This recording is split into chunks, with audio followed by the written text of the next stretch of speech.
आप मेरी ये वीडियो देख रहे हैं तो मैं समझता हूँ कि आपको नाड़ियों के बारे में कुछ बेसिक ज्ञान होगा।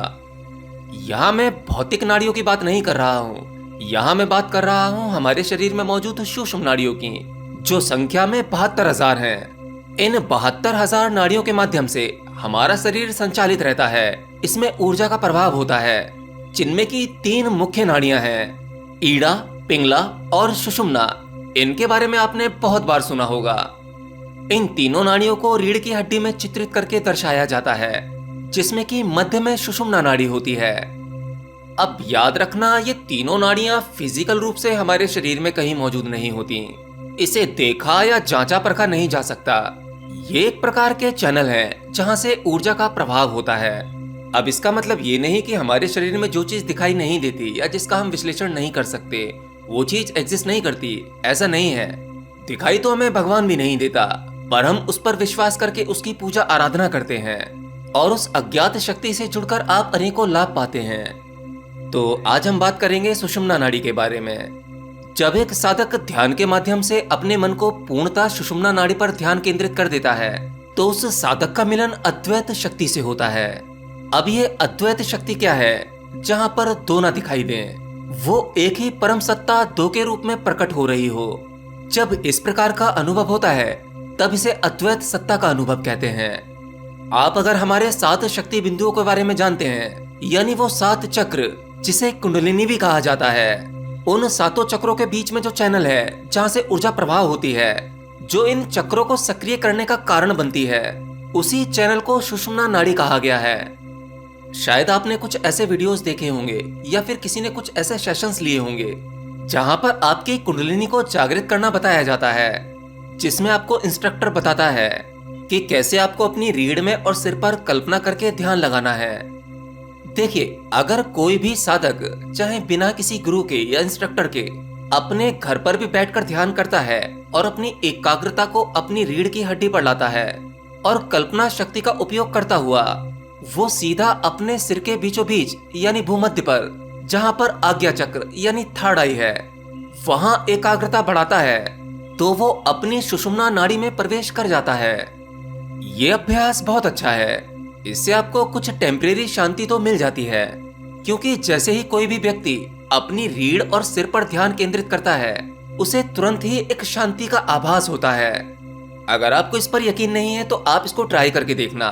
आप जीवन में जब भी कभी भी बहुत ज्यादा दुखी हो या बहुत ज्यादा विचलित हो, मन उथल पुथल कर रहा हो, कोई डिसीजन लेने की कोई क्षमता ना बची हो, बस अब ये दुनिया संसार बेकार लग रहा हो, अब मरने का ही मन कर रहा हो, तो ऐसी बेचैनी में आप केवल 10 या 15 मिनट इस प्रयोग को करके देखना। बस एक शांत जगह पर ज्ञान मुद्रा में बैठ जाओ और अपनी रीढ़ पर ध्यान केंद्रित करना शुरू करो, रीढ़ की हड्डी के बिल्कुल बीचों बीच, जहां सुषुम्ना नाड़ी है। जब आप आंखें बंद करोगे और कल्पना करोगे, तो आपको वो सब कुछ विजुलाइज होने लगेगा और आपका मन 10 से 15 मिनट में पूरी तरह से शांत हो जाएगा। देखिए, जब कोई भी व्यक्ति खुद से जुड़ने का प्रयास करता है या किसी भी प्रकार की साधना में उतरता है, चाहे वो विपश्यना ध्यान विधि हो, क्रिया योग हो या कोई अन्य विधि, तो इन सभी अभ्यासों से उसे जो सबसे पहले फायदा होता है, वो होता है उसकी समझ के बारे में। उस व्यक्ति की समझ सामान्य से अधिक डेवलप हो जाती है। आज एक सामान्य व्यक्ति अपने आसपास जो भी कुछ देखता या समझता है, वह उसे टुकड़ों में देखता है, अच्छा या बुरा। पर जैसे जैसे आप क्रिया योग करते हैं या कुंडलिनी ध्यान करते हैं, जैसा कि मैंने भी बताया कि अपनी रीढ़ की हड्डी के मध्य में जहां आपकी सुषुम्ना नाड़ी हो, वहां पर ध्यान केंद्रित करना, इस अभ्यास से उस व्यक्ति की समझ बहुत अधिक बढ़ जाती है। ऐसे ही करते करते एक समय ऐसा आता है जब आप अच्छे बुरे से परे निकल जाते हैं, आपकी समझ कुछ और ही हो जाती है। जब हम सत्य के साथ जुड़ते हैं, तब हमारी समझ इस भौतिक समझ के पार निकल जाती है। तो चलिए अब यह जान लेते हैं कि अपनी सुषुम्ना नाड़ी में किस प्रकार से प्रवेश करना है। तो सुषुम्ना में प्रवेश करने के लिए आपको अपने भूमध्य को समझना होगा। भूमध्य आपकी दोनों आंखों के बीच में, भौहों के बीच में जो ये स्थान है, जिसे थर्ड आई का स्थान कहते हैं। शायद आपने कभी थर्ड आई पर ध्यान किया हो, तो उस समय ध्यान करते समय आपके आंखों के सामने इतना तनाव, इतना खिंचाव पैदा हो जाता है कि आप इस ध्यान को कर नहीं पाते। आपके सिर में दर्द शुरू हो जाता है। इसीलिए कहते हैं कि जिसकी आध्यात्म में थोड़ी भी गति नहीं हुई है, उसको थर्ड आई मेडिटेशन नहीं करना चाहिए। अगर आपकी आध्यात्म में थोड़ी बहुत गति हो चुकी है और आप कुछ समय से ध्यान करते आए हैं, तभी आपको थर्ड आई मेडिटेशन का अभ्यास करना चाहिए। चलिए, जो सीधे थर्ड आई मेडिटेशन नहीं कर पाते, उनके लिए मैं एक छोटा सा प्रयोग बता देता हूं। आप किसी एक स्थान पर दीवार के सामने बैठ जाइए। उस दीवार पर या एक पेपर पर एक सर्कल बना लीजिए। सर्कल के बीचों बीच एक बिंदु बनाइए, या केवल एक बिंदु बना लीजिए और अपने फोकस को वहां केंद्रित कीजिए। बार बार एकाग्रता भटकेगी, फिर ध्यान लगाइए। इस अभ्यास को करते रहिए। इसे त्राटक ध्यान भी कहते हैं। ये बड़ा ही जबरदस्त है। त्राटक ध्यान में जब आपका ध्यान किसी एक बिंदु पर केंद्रित होने लगता है, तो आपको उसी बीच कई प्रकार के रंग दिखाई देने लगते हैं। काला, पीला, नीला, बैंगनी, वो सब कुछ दिखने दीजिए। उसमें खास इंटरेस्ट मत लीजिए। वो कोई चमत्कार नहीं हो रहा है। आपको यहाँ खुश होने की जरूरत नहीं है। बस अपने ध्यान को बार बार वहां लेकर आइए। जब आपका ध्यान किसी एक बिंदु पर केंद्रित हो जाता है, तब वह बिंदु आपको आंखें बंद करने के बाद भी दिखाई देता है। बिल्कुल वहीं आपके भूमध्य पर, जो आपका थर्ड आई का पॉइंट है। याद रखना, हर व्यक्ति का थर्ड आई पॉइंट अलग अलग जगह पर हो सकता है, कुछ थोड़ा ऊपर नीचे। लेकिन जब त्राटक अभ्यास करते करते आपको अपनी आंखें बंद करने के बाद जिस जगह पर वो बिंदु दिखाई दे, समझ लो आपका वही थर्ड आई पॉइंट है।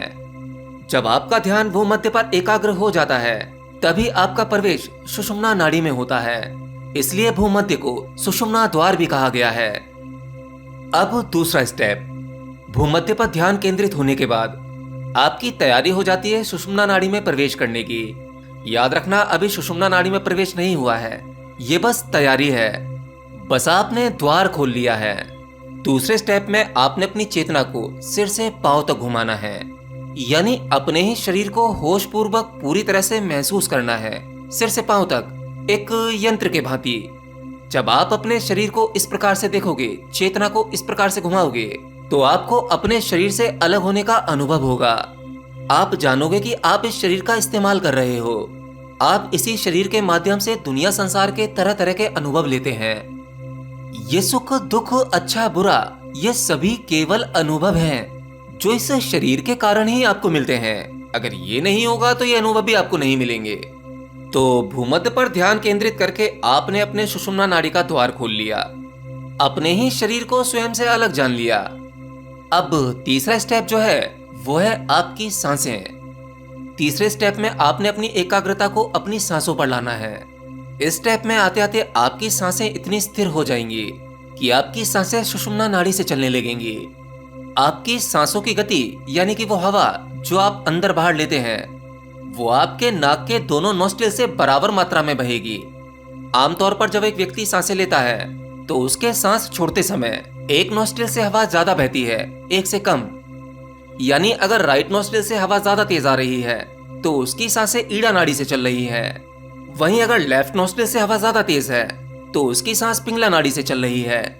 इसी के हिसाब से आपकी मानसिक अवस्था बदलती है, कभी शांत, कभी अग्रेसिव, कभी सुखी, कभी दुखी। पर जब सांसें दोनों ही नोस्ट्रिल से बराबर मात्रा में बहती है, तब आपका चित्त एकाग्र हो जाता है। आप उस अद्वैत से जुड़ जाते हैं। वहां आपको द्वैत दिखाई नहीं पड़ेगा। जैसे अच्छाई और बुराई दो दिखाई पड़ती हैं, पर जब आपका प्रवेश सुषुम्ना नाड़ी में होगा, तब आपको अनुभव होगा कि आप उसी एक परम तत्व को दो तरह से अनुभव करते हैं, अच्छाई और बुराई।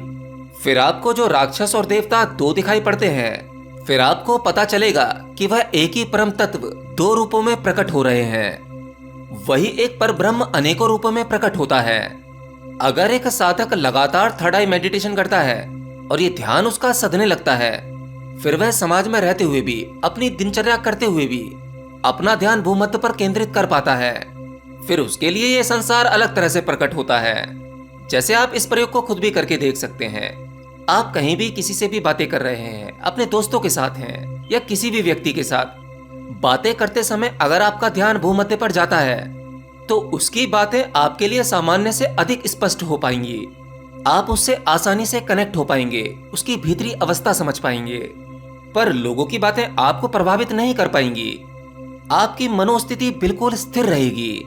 जैसे मान लीजिए कोई व्यक्ति बहुत ज्यादा पैसों की बातें कर रहा है, सक्सेस की बातें कर रहा है, या किसी सुंदर स्त्री के बारे में बातें कर रहा है, ये बातें करते सुनते समय हम भीतर से एक्साइटेड होते हैं। हमारा मन कूदने लगता है, विचलित होने लगता है। ऐसा बहुत कुछ करने की इच्छा होती है जो हमें पता है कि हम नहीं कर पाएंगे। अचानक से स्वभाव बदलता है। पर अगर आपका ध्यान आपके भूमध्य पर है ये सभी बातें करते समय, तो आप बिल्कुल स्थिर रहेंगे। आपको किसी के भी शब्द प्रभावित नहीं कर पाएंगे, बशर्ते कि आपका भूमध्य ध्यान यानी थर्ड आई मेडिटेशन आपके जीवन में उतर जाए।